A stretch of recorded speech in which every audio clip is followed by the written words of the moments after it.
ನನ್ಗೆ ವಿದ್ಯಾ ಬಜಾರಲ್ಲಿ ಟ್ರೇಡಿಂಗ್ ಮಾಡ್ಬೇಕಂತ ಯೋಚನೆ ಇದೆ. ಆದ್ರೆ ಅದಕ್ಕಿಂತ ಮುಂಚೆ ಟ್ರೇಡಿಂಗ್ ಬಗ್ಗೆ ನಾನು ತಿಳ್ಕೋಬೇಕಲ್ವಾ? ನಾನೊಂದು ಆನ್ಲೈನ್ ಆಪ್ನ ಕಂಡಿಡ್ದಿದ್ದೀನಿ. ಅದರಲ್ಲಿ ವಿರ್ಚುವಲ್ ಪೇಪರ್ ಟ್ರೇಡಿಂಗ್ ಸೌಲಭ್ಯ ಕೂಡ ಇದೆ. ಇಲ್ಲಿ ಚಿಕ್ಕದಾಗಿ ದುಡ್ಡು ಕಟ್ಟಿ ಫ್ಯಾಂಟಸಿ ಗೇಮ್ಸ್ ಹಾಗೂ ಮತ್ತು ಟ್ರೇಡಿಂಗ್ ಲೀಗ್ಸ್ಗಳಲ್ಲಿ ಭಾಗವಹಿಸಬಹುದು. ಅಷ್ಟೇ ಅಲ್ಲದೆ ನೀವು ತುಂಬಾ ಕ್ಯಾಶ್ ಪ್ರೈಸು ಮತ್ತು ಬೋನಸ್ ಕೂಡ ವಿನ್ ಮಾಡಬಹುದು. ಇಲ್ಲಿ ನೋಡಿ. ಇದರಿಂದ ಏನ್ ಪ್ರಯೋಜನ? ಇದು ವರ್ಚುವಲ್ ತಾನೇ, ನಿಜ ಅಲ್ವಲ್ಲ? ಹೌದು, ಆದ್ರೆ ಫೈನಾನ್ಷಿಯಲ್ ಮಾರ್ಕೆಟ್ ಅಲ್ಲಿ ಇರುವಂತ ರಿಯಲ್ ಟ್ರೇಡಿಂಗ್ಗೆ ಯಾವುದೇ ವ್ಯತ್ಯಾಸ ಇಲ್ಲ. ಯಾಕಂದ್ರೆ ಇದರ listed trading security real time ಬೆಲೆ ಮೇಲೆ ಆಧಾರಿತವಾಗಿದೆ. ಓ ಹೌದಾ? ನನ್ಗೆ ಆಪ್ ಡೌನ್ಲೋಡ್ ಲಿಂಕ್ ಕಳಿಸ್ತೀರಾ? ಇದು ತಗೊಳ್ಳಿ, ಕಳ್ಸಾಯ್ತು. ನಾನೀಗ ಆಪ್ ನ ಡೌನ್ಲೋಡ್ ಮಾಡ್ಬಿಟ್ಟೆ. ಹೀಗೇಳಿ ಏನ್ ಮಾಡ್ಬೇಕಂತ?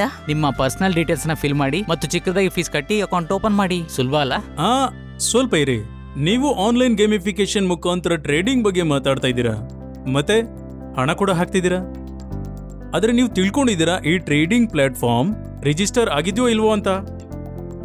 ಅನ್ರಿಜಿಸ್ಟರ್ಡ್ ಇಂಟರ್ಮಿಡಿಯರೀಸ್ ಮತ್ತೆ ಅನಾಮಿಕ ಪ್ಲಾಟ್ಫಾರ್ಮ್ಗಳಿಂದ ನಿವೇಶನೆ ಮತ್ತೆ ಟ್ರೇಡ್ ಮಾಡೋದು ತುಂಬಾನೇ ಅಪಾಯ ಆಗಿರುತ್ತೆ.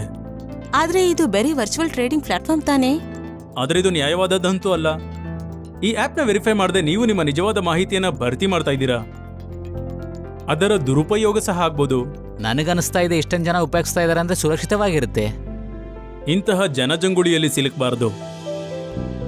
ಈ ರೀತಿ ಗೇಮಿಂಗ್ ಆಪ್ಸ್ ಸುಲಭ ಬಹುಮಾನ ಮತ್ತು ಬೋನಸ್ನ ದುರಾಸೆ ತೋರಿಸಿ ದಾಳ ಹಾಕುತ್ತೆ. ಮತ್ತೆ ಅನಗತ್ಯ ನಷ್ಟ ಎದುರಿಸಿದ್ರೆ ಅಥವಾ ಹಣ ಹಿಂಪಡೆಯಲಾಗದಿದ್ದರೆ ನಿಮ್ಮ ಸುರಕ್ಷತೆಗಾಗಿ ಯಾವ ಕಾನೂನಿನ ಸಹಾಯ ಇರೋದಿಲ್ಲ. ಯಾವಾಗ್ಲೂ ನೆನಪಿಡಿ, ನೀವು ಕೇವಲ ರಿಜಿಸ್ಟರ್ಡ್ ಇಂಟರ್ಮಿಡಿಯರೀಸ್ ಮತ್ತೆ ಮಾನ್ಯತೆ ಪಡೆದ ಎಕ್ಸ್ಚೇಂಜ್ ಮೂಲಕ ಮಾತ್ರವೇ ನಿವೇಶನೆ ಇಲ್ಲ ಹೂಡಿಕೆ ಮಾಡಿ. ಬುದ್ಧಿವಂತರಾಗಿ ಸರಿಯಾದ ನಿವೇಶನ ಮಾಡಿ.